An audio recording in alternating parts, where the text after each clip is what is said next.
Hello नमस्कार सर्व खाद्यप्रेमींचं स्नेहाच kitchen कॉर्नरमध्ये मनापासून स्वागत। आज आपण बनवणार आहोत घरच्या लोण्यापासून मस्त अयंगार स्टाईल मऊ सॉफ्ट असा केक। त्यासाठी साहित्य घेतलेलं आहे, खायचा सोडा आहे, बेकिंग पावडर आहे, मिल्क पावडर आहे आणि 1 वाटी कोमट दूध घेतलेलं आहे आणि 1 वाटी मैदा घेतलेला आहे। चला तर आपण आता ह्याची कृती बघूया कसं बनवायचं ते।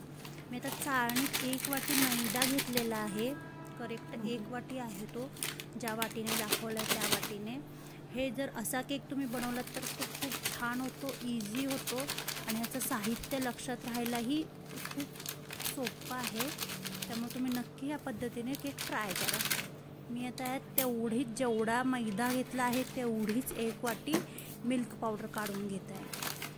थोडीशी कमी भरली तरी चालेल किंवा एक्झॅक्ट घेतली तरी चालेल।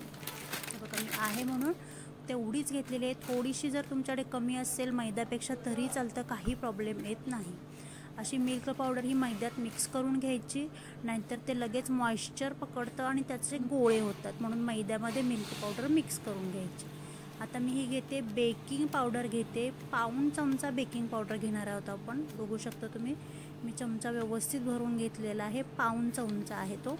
आणि त्याचबरोबर आता आपण ह्यात घालतोय की खायचा सोडा, आपला बेकिंग सोडा जो येतो तो आपण पाव चमचा घेणार आहोत। साहित्य व्यवस्थित लक्षात घ्या, पाऊण चमचा बेकिंग पावडर आणि पाव चमचा खायचा सोडा, मिल्क पावडर आणि मैदा 1-1 वाटी घेऊन आपण हे छान चाळून घेणार आहोत। 3 ते 4 वेळा हे आपलं एकत्र मिश्रण आहे ते चाळून घ्यायचं आहे, त्यामुळे आपला केक एकदम हलका होतो, स्पॉन्जी होतो आणि व्यवस्थित त्याचं टेक्स्चर होतं। चाळण्याची स्टेप ही व्यवस्थित 3 ते 4 वेळा करून घ्यायची। ह्यासाठी आता मी घेतलेली आहे 1 वाटी पिठी साखर आहे। पिठी साखर आहे म्हणून मी घेतलेली, आपली रेग्युलरची साखर घेतली तरी चालेल। त्यात 1 वाटी मी दूध घातलेलं आहे। हे जर मोठी साखर असेल तर दूध आणि साखर फेटून घ्यायचं थोडंसं, आणि त्यातच मी आता घालते 1 वाटी लोणी घातलेलं आहे।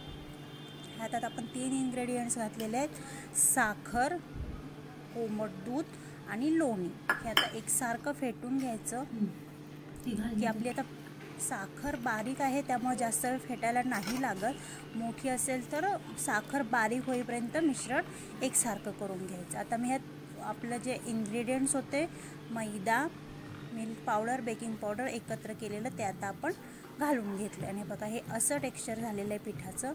एकसारखं क्लॉकवाईज डिरेक्शनमध्ये छान पीठ फेटून घ्यायचं, अशी कन्सिस्टन्सी होते। कुठेही प्रमाण मागे पुढे होत नाही। 1-1 वाटीच्या प्रमाणाने आपलं मिश्रण खूप छान होतं।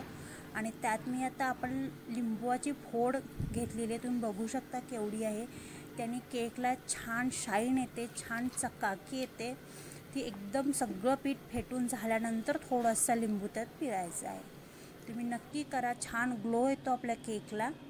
तुम्ही मिश्रण बघू शकता। मी आता केक मोल्डमध्ये मिश्रण ट्रान्सफर करून घेते। खूप छान होतो हा केक टेस्टला। हे टॅप करायचं म्हणजे त्याचे एअर बबल असतील ते निघून जातात आणि आपला केक छान बेक होतो। हे बघा मस्त मी पातेल्यात हा केक 25 मिनिटं बेक करून घेतलेला आहे। तुम्हाला दिसत असतील साईडूनही कडा रिकाम्या झालेल्या आहेत, काहीही चिकटलेलं नाही आहे कुठंसुद्धा, गरजच नाही आहे नाईफ लावायची। मस्त होतो 25 मिनिटात। 25 मिनिट अजिबात केक बघायचा नाही आणि तो केक थंड झाल्यावर डिमोल्ड करून घ्यायचा, एक थाप टाकून। कलर बघू शकता पाठीमागूनही मस्त बिस्किट कलर आलेला आहे। मस्त आपला केक हा तयार झालेला आहे, एकदम स्पॉन्जी। हे माझं पीठ जास्त झालं होतं, मी ते दुसऱ्या साईडलाही एका छोट्या पातेल्यात आपला केक बेक करून घेतलेला आहे। सो असा माझा केक तयार आहे, खूप छान होतो। तुम्हीही अशा प्रकारे केक ट्राय करा। व्हिडिओ आवडला तर नक्की रेसिपीला लाईक करा, शेअर करा, सबस्क्राईब करा।